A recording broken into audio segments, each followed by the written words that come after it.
This is so exciting. I can't believe I'm actually allowed to open for a president. That's unbelievable, isn't it?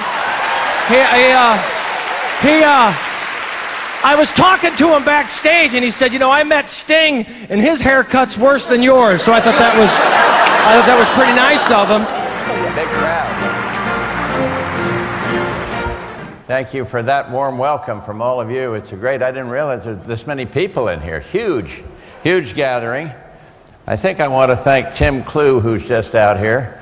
I'm not sure about that, but I think so. And he did. The Secret Service are working him over right now, and then, but they won't hurt him. Believe me. It was like 3rd grade, Halloween, and we started running out of candy. My dad started handing out bouillon cubes. Now, come on, give it up.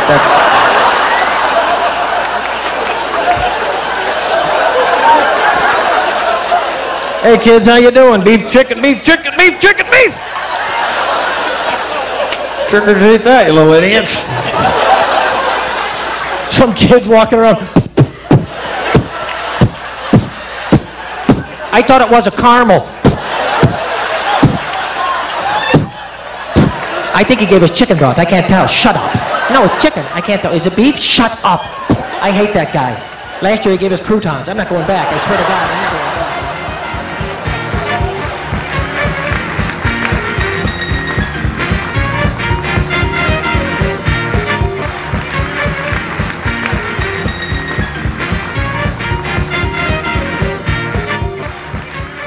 This is where I'm just going to kind of just explain some of the extra things that I do that might not be a part of the comedy show.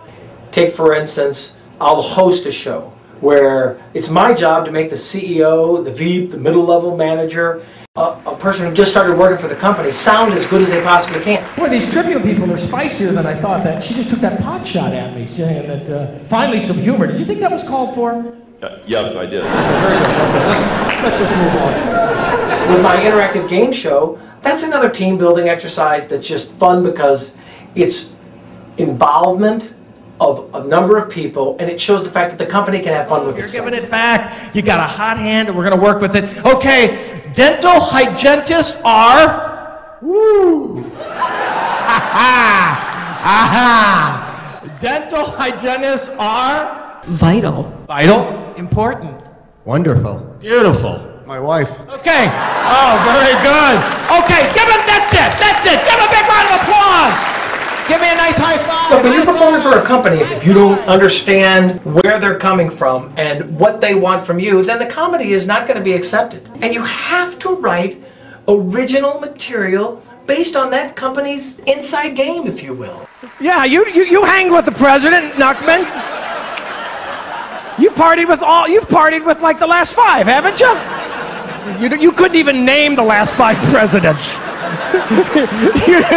Let's be honest. By and large, it's the original material and the customization that people walk away from, that they enjoy, that they like, that they remember, and that it's their take-homer. What I like about Alan Nuckman is like when you talk to him, you can tell just by talking to him, he's not listening to you.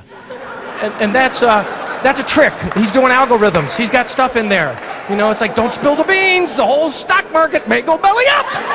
Everyone wants to know if you're clean. They see 5 minutes of clean, but are you 45 minutes? Are you an hour? I'm just curious, who here thinks that I look a little bit like Snap off the Rice Krispies box? Anybody want to vote for that one? Snap, anybody? Okay, it's the only impression I do. You ready? That wasn't Crackle either. That was Snap. Anybody here think I look like a Harry Potter after an all-night bender? Anybody want to pick that one? Can we get the camera in? Yeah, really. I look a little Harry Potter after an all-night bender.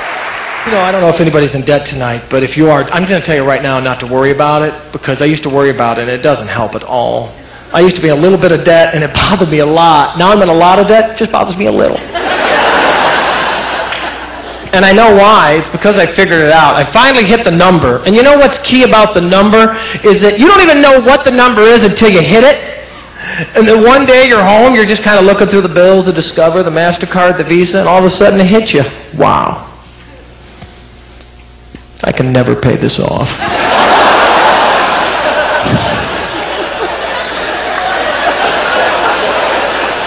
Well, maybe if I... No. All right, let's go to Target and buy a big screen. Who wants one? Come on. Follow me. Yeah, we're going to have some fun. I don't care what it is. We are living the Visa Loca. We are going to go out and spend like crazy. I'll tell you, that is the best feeling, just hitting that number, because you're like, woo! Whatever happens, happens. I'm like, I don't care. What are you going to do, sue me? Put it on the Visa. Why be ashamed? Why be ashamed of your debt? If you have debt, be proud. It took you years to build up that deficit. Hold on to it. Cherish it. Pass it on. That's a good idea. I say if you have debt, leave it to your kids. Give them something money can't buy. At 23%, that's a gift they're going to remember long after you're gone.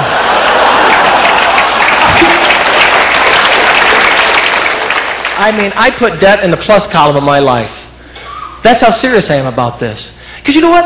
After all these years of having debt now, I got bill collectors I consider to be pretty darn good friends. I got good friends that don't call me for months. I got a guy I owe 10 grand to, checks in on me every single week. That's a good buddy. He calls me up, he's like, hello, Mr. Clue, this is John from Bank One. I'm like, hey. John, sorry I missed your call last week. Shopping at Target.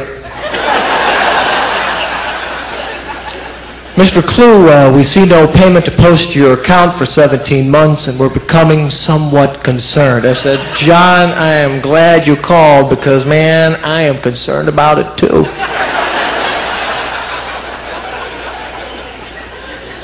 He says, well, Mr. Clue, what would you suggest then that we should do about this? I said, John, I got to tell you, I'm stumped.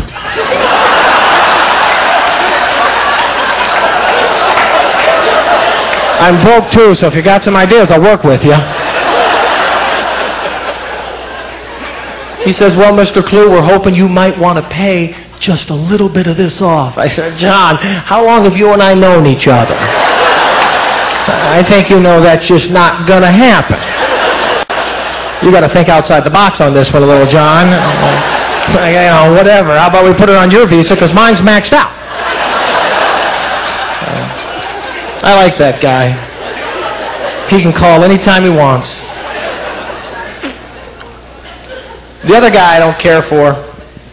It's the other type of debt collector. It's the guy that seems to care just way too much.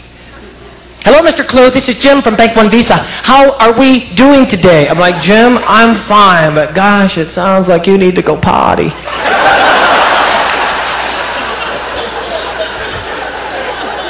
Mr. Clue, do you realize that you have a past due debt that if not paid immediately will have permanent irreparable damage upon your credit rating? Are you aware of this? I'm like, Jim, I'm not only aware of it, I had a lot to do with it.